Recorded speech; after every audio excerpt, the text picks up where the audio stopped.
covering the bead setup I like to use for fishing for winter steelhead here in Oregon. We'll be covering everything from the fly rod I like to use, to the line, to the beads and actual rigging itself, and we'll throw in some tips that maybe help you fish a little more efficiently and maybe solve some of the problems you guys have been coming across. Um, yeah, so thanks for watching. Here we go.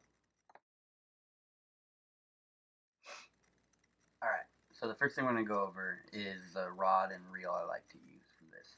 What I got here is a 9'8" 8-weight single hand rod with my Sage 2280 reel. I really like this setup together because the extra 8 inches on this really seem to help with my mending and my roll casting. You can really have a lot of control from a long ways away if you have the right line on it. And this reel, I love this reel. I've been wanting to get it for a long time, and actually just got it recently for Christmas. Thanks, Mom. And this thing has got a lot of stopping power. It's super smooth. It's really nice and durable. Feels nice and thick. You don't feel it bending like some of the other reels I've had that have kind of tweaked over time, especially like when you're fishing during the winter where you'll be slipping on some rocks. It's not the greatest conditions in the world. You want something that feels nice and sturdy. Yeah, so I mean, you don't need this exact setup. You can catch them on a normal 9 foot, 8-weight, 7 foot, or 7-weight switch rod. And this is kind of a personal preference of mine that I've come accustomed to. Yeah. Alright, so the next thing we're going to be going over is the line that I like to use. And what I picked up this year is the Orvis Hydros Nymphine line, and I love it so far. And this, one of the cool things about it is that they put in there is 1.5 your normal weight, so you don't have to weight up. So say like if you had an 8-weight rod, you don't have to make it to a 10 foot or 10-weight line to help you roll over those big nymphing rigs or double fly rigs. It does that for you. And then another thing it does is it's got a really long rear head taper, and that really helps with mending. You can mend that thing from a mile away. It's awesome the line control you have with it, as well as the short front taper to help with rolling over those big indicator rigs. And there's nothing more frustrating than when you have just, for the longest time I was fishing a normal weight forward 8-weight line, and you do just a roll cast to get that out there, and the thing is just toppling and it doesn't really shoot it out there as well. Once I switched over to this, I really noticed a difference. And one of the other aspects I like, as you can see, it's got this lime green color, and I don't know why, I love kind of cool colors in my line.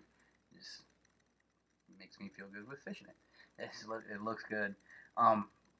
And it's super slick. You can just shoot this thing about. If you add like a little double haul in there, you can just feel the line just run through the guide. It's just a really nice line. And one of the other bonuses of it is actually $22 more than the Rio line that's comparable.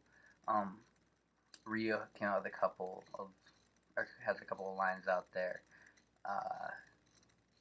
Their indicator and then their extreme indicator are both about 99 bucks, and they're nice lines. And this is 77, I believe, and I know it's in the 70s. And honestly, I would still choose this line over that. So yeah, if you're looking for a new line, and this is not a sponsored ad by any means, but go check out my guys over at Orvis and check out the Hydros Nymph. It's a great line. Alright, next we're going to get down into the actual leader and the rigging part of that. So, the rig I like to use, as you can tell, I don't have a full 7 feet right here. I need to be able to get on cam so I can show you guys. But I'll go with like 7 foot of 12-pound fluorocarbon. And then I will tie a blood knot on there, and then go to 10-pound fluorocarbon for about another 3 feet, making about 10 feet a leader. Um, and the reason I like doing that more than having just your normal tapered leader is that blood knot actually acts as a bobber stop for your split shots. I don't know about you, but before I started doing that, I'd have the split shots flowing down to my bead all the time. So that inertia from your cast is just going to throw it down in there eventually, unless you just really, really crimp the hell out of it. And I didn't like really doing that to my line. I felt like it made it a little weaker. So started tying this blood knot um, after a tip I got from the guys at Orvis, and it just keeps them right there. And I'll go a lot of times I'll just go one if it's not real fast water, or I'll go two, and as you can see they're just stacked like right on top of each other. Um, and that really gets that down there to where you have this is your depth. This is what you're setting your depth off of. And then you have the bead, about the 3 feet of bead flowing behind it just naturally. And that 3 feet really gives it that natural presentation into the water. Yeah, and so then like the two like little BB size split shot really seem to get down there quick. One thing you want to look for, make sure it's the round ones and they don't have those wings on them to be reattach.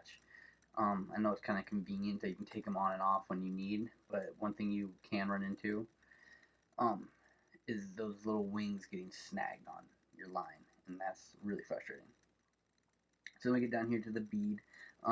This is just a 10 millimeter muddled orange bead.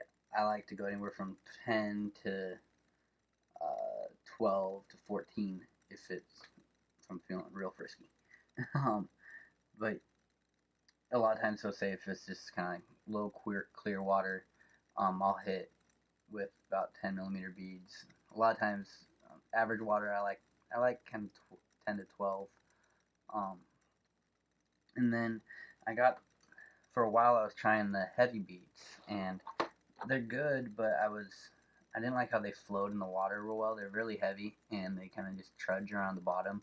Wasn't really enjoying it a lot, and I was noticing I was trying a setup to where I had those and then a regular bead behind it, so then like the heavy bead acted as a split shot, kind of a double rigging system, and I only ever got the hits on the regular bead, and so I was getting more tangles than they were worth, and I just kind of switched up to this rigging system. But one of the great things that they gave me was that came with it was this called the Beat It tool, and as you can see, let's see if I can get kind of close to the camera. It's got a little hook on it, and you can put it through the hook, and then they have these colored rubber bands that you can put it on to grab it with the hook, and you pull those through, and then those are much better than like the pegs. Those pegs always seem to slip for me, and since I switched to these, they don't slip nearly as much, if ever. If I don't get a real good set in there, it will slip after a while. But that's why I got these clear bobber stops, the little rubber ones. I got those, and I also have them in red and black. I put that underneath just as like a little safety harness. And another thing I do is I like to do 3 fingers between my hook and my bead, because not only does it helps the fish to where when they grab it, they're going to grab it pretty violently, and if you have it right against the hook, like so, that hook is going to go down their gullet, and we're not that many steelhead out there, so you want to preserve the natives when we can. And so then this kind of, when they grab it, it'll hit into the side of the mouth, and then, or it'll go at least into like inner side of the mouth, and really help with the releasing of them. And then another little tip here is I got these hooks also from, or you can get them at Cabela's as well too, and I believe Fisherman's Marine sells them for those that are out here in the Portland area. But these ones are made for bead fishing, but really it's just a flat-eyed nymphing hook. I believe it's size 4, and that flat eye when it's flowing down there like this really helps it kind of travel right behind the bead, so that way it really snags up a lot less. And like I know a lot of gear fishermen, at least Matt, who's part of Northwest Chrome as well, he likes to do egg loop knot on them. But this kind of just again to get it nice and level with the hook. But this is a way to where you don't have to do that and still get it nice and level. Anyways, guys, so that's it for my bead rigging system. Like I said, if you have any questions, hit us up in the comments, and I'll try to answer them the best I can. And yeah, go out there and experiment. Like I've spent the last 4 years doing everything from wrong line, wrong leader. Like I've made more mistakes than I have right decisions, but that's how I've learned. And I still am not perfect. I still make more mistakes every time, and I still watch videos like this and learn more things. It's the best way to learn more is by reading, asking questions, and learning from other people's mistakes. And that's kind of my goal here is to learn from my mistakes, and maybe you can take a few tips here and there that maybe you hadn't thought of, and something will click, and then you can pass that along to somebody else. Yeah, like I said, I still don't know everything. So if you have any tips for me, even throw them in the comment section, please. That'd be great. And yeah, follow us on Twitter, and we now have a Facebook up. And then give us a follow. We'll try and follow you guys back. Our Facebook is an open forum discussion to where won't be any criticizing like some of the other forums out there. Won't be anybody blowing you up for asking a question. Those people will get kicked out real quick. And we'll do our best to make sure that they're not part of it. So yeah, follow us on Twitter at NW_Chrome, and then search us up on Facebook at Northwest Chrome. All right, thanks guys.